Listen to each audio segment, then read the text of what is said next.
Assalamualaikum warahmatullahi wabarakatuh. Anak-anak, bagaimana kabarnya pada hari ini?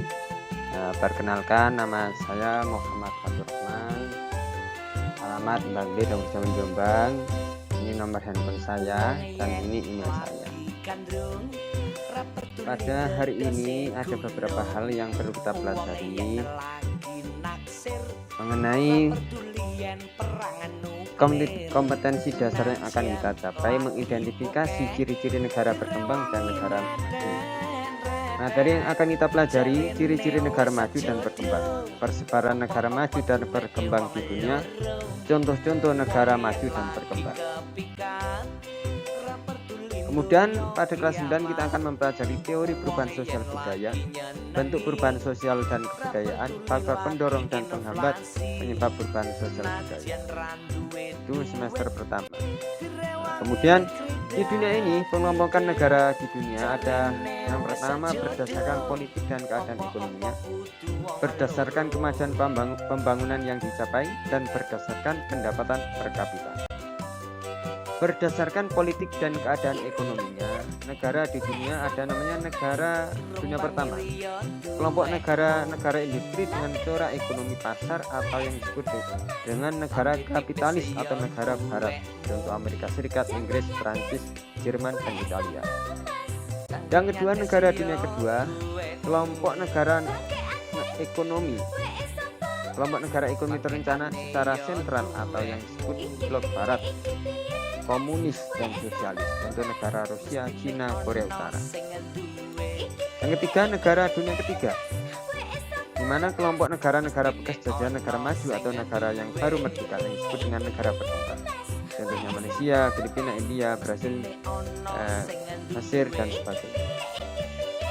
Berdasarkan kemajuan pembangunan yang dicapai, pengelompokan ini dilakukan oleh Friend pada tahun 1980 dalam bukunya yang berjudul Utara Selatan. Pengertian menurut buku tersebut yaitu A. Negara Utara, kelompok negara kaya atau negara yang telah berkembang atau negara industri maju, contohnya kelompok G8 yang sekarang sudah menjadi G20, terdiri negara Amerika Serikat, Kanada, Inggris, Prancis, Jerman, Italia, Rusia, dan Jepang. Berikutnya ada negara selatan, negara miskin, negara yang belum berkembang, atau sekarang lebih disebut dengan negara berkembang, contoh Indonesia, Malaysia, dan sebagainya. Berdasarkan pendapatan per kapita, menurut World Bank, negara yang berpendapatan sangat rendah yaitu pendapatan per kapita kurang dari 675 US dollar. Yang kedua, negara yang berpendapatan menengah bawah yaitu pendapatan per kapitanya antara 675 sampai 695 US dollar. Yang ketiga, negara berpendapatan menengah tinggi yaitu berpendapatan antara 696 sampai 8.335 US dollar. Berikutnya ada negara yang lebih tinggi pendapatannya, yaitu pendapatan per kapitanya lebih dari 8.000. Kemudian ada beberapa ciri negara maju. Yang pertama, pendapatan per kapita tinggi, ekspor utama dalam barang sekunder, manufaktur, dan tersier. Persentase penduduk yang tinggal di kota lebih besar dibanding yang tinggal di desa. Mata pencarian penduduk di bidang industri dan jasa. Pertumbuhan penduduk sangat rendah, angka harapan hidup tinggi, angka kelahiran rendah, persentase penduduk usia muda rendah, tingkat pengangguran rendah, dan tingkat produktivitas tinggi. Ciri-ciri negara berkembang: pendapatan per kapita rendah sampai sedang, ekspor utama produksi primer yaitu hasil pertanian, kehutanan, dan pertambangan. Persentase penduduk yang tinggal di desa lebih besar dibandingkan yang tinggal di kota. Mata pencarian penduduk di bidang agraria. Pertumbuhan penduduk sedang sampai tinggi, angka harapan hidup rendah sampai menengah, angka kelahiran tinggi, persentase penduduk muda lebih tinggi, tingkat pengangguran tinggi, produktivitas rendah, dan ketergantungan terhadap negara maju.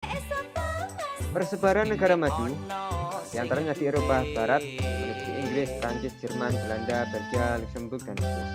Di Eropa Utara ada Denmark, Norwegia, Swedia, dan Finlandia. Eropa Selatan ada Italia, Spanyol, Portugal, Yunani, dan Andorra. Di Eropa Timur ada Rusia, di Amerika Utara ada Amerika Serikat dan Kanada, Asia Timur Jepang, Korea Selatan, Taiwan, di Australia ada Selandia. Berikutnya Australia dan Selandia.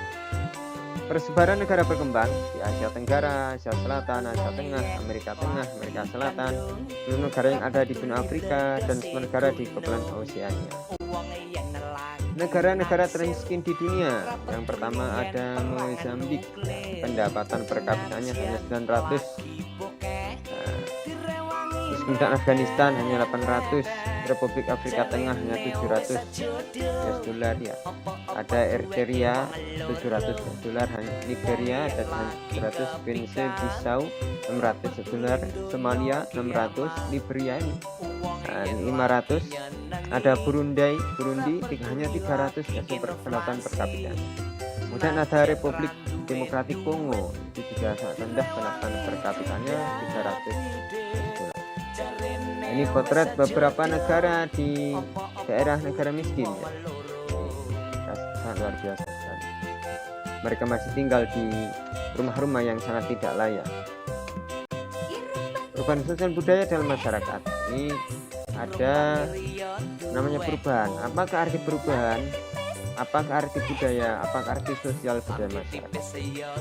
Akan kita pelajari. Contoh ini adalah budaya kita zaman dulu, sekarang sudah jarang sekali dilestarikan, hanya dipelajari atau ditampilkan ketika momen-momen tertentu. Perubahan sosial budaya adalah sebuah gejala perubahan struktur sosial dan pola budaya dalam suatu masyarakat. Perubahan terjadi sesuai dengan hakikat dan sifat dasar manusia yang selalu ingin mengadakan perubahan. Misalkan zaman dulu ada manusia purba yang lambat laun mereka akan berubah kebudayaannya seiring berkembangnya meningkatnya sumber daya manusia. Ini teori yang mengatakan ya manusia yang berawal dari kera dan sampai terjadi perubahan secara menjadi manusia. Sepeda ontel yang dulunya adalah alat transportasi yang banyak dimiliki oleh masyarakat luas, sekarang sudah jarang, bahkan menjadi barang antik. Kemudian adanya perubahan dalam bidang teknologi transportasi luar biasa perkembangan. Mobil banyak sekali, motor apa juga. Bentuk-bentuk perubahan sosial budaya ada perubahan secara lambat dan perubahan secara cepat. Ini apabila dilihat dari waktunya. Perubahan secara lambat ada namanya evolusi, yaitu perubahan yang memerlukan waktu lama. Cirinya memerlukan waktu lama, perubahannya kecil, perubahan tidak disadari oleh masyarakat, tidak diikuti oleh konflik atau tidak menimbulkan kekerasan. Misalkan perubahan mata pencarian di mata.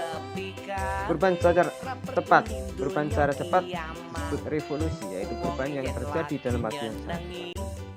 Ciri-ciri perubahan cepat membutuhkan waktu singkat, perubahannya besar karena menyangkut sendi-sendi pokok kehidupan. Perubahan disadari atau direncanakan, seringkali diikuti oleh kekerasan atau menimbulkan konflik. Misalkan revolusi Indonesia tahun 1945, reformasi Indonesia tahun 1998, revolusi industri Prancis dan Inggris. Pengertian perubahan sosial budaya adalah perubahan yang terjadi dalam struktur organisasi masyarakat sehingga menghasilkan satu pola kehidupan yang tidak serasi fungsinya bagi masyarakat yang bersama. Pengertian perubahan sosial budaya menurut beberapa tokoh diantaranya Gilin dan Gilin, perubahan sosial budaya adalah suatu variasi dari cara-cara hidup yang diterima yang disebabkan oleh perubahan pada kondisi geografis dan material, komposisi penduduk, geologi maupun karena adanya difusi dan penemuan baru dalam masyarakat itu sendiri. Menurut Samuel Gunik, perubahan sosial budaya adalah perubahan yang menunjuk pada modifikasi yang terjadi dalam pola-pola kehidupan manusia. Yang ketiga, menurut Selo Sumarjan, perubahan sosial budaya adalah perubahan yang terjadi pada lembaga-lembaga kemasyarakatan di dalam suatu masyarakat yang mempengaruhi sistem sosialnya. Menurut Kingsley Davis, perubahan sosial budaya adalah perubahan yang terjadi dalam struktur masyarakat. Menurut McIver, perubahan sosial budaya adalah perubahan dalam hubungan sosial atau perubahan terhadap keseimbangan sosial tersebut. Menurut William F. Aubun, perubahan sosial budaya adalah perubahan yang mencakup unsur-unsur kebudayaan baik material maupun non-material. Contoh perubahan zaman dulu ya, perubahan kecil yaitu mode pakaian. perubahan yang direncanakan, pembangunan gedung bertingkat, perubahan kebudayaan, ada yang masih melestarikan budaya daerahnya masing-masing sampai saat ini, dan ada masyarakat Indonesia yang majemuk ya, kita memiliki sekian banyak suku bangsa dan sekian banyak keyakinan yang ada di Nusantara.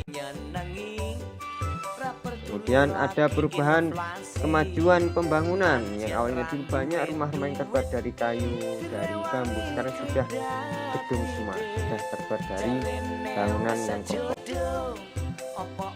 Kemudian ada juga daerah-daerah tertentu yang masih mempertahankan tradisi masyarakat zaman dulu, yaitu misalkan kepercayaan terhadap kekuatan supranatural dan sebagainya. Ada juga masyarakat tertentu yang masih melestarikan, yaitu memanen padi dengan alat yang sederhana yang disebut ani-ani. Sekarang sudah tidak ditemui lagi karena banyak menggunakan mesin. Dalam perkembangan teknologi juga sama, teknologi pertanian yang awalnya membaca sawah dengan sapi kerbau sekarang sudah menggunakan teknologi mesin. Apalagi dengan ditemukannya internet yang sekarang semua lebih canggih. Sekarang kendaraan luar biasa banyaknya, masyarakat sudah luar biasa mengalami perkembangan yang tidak bisa dibendung lagi.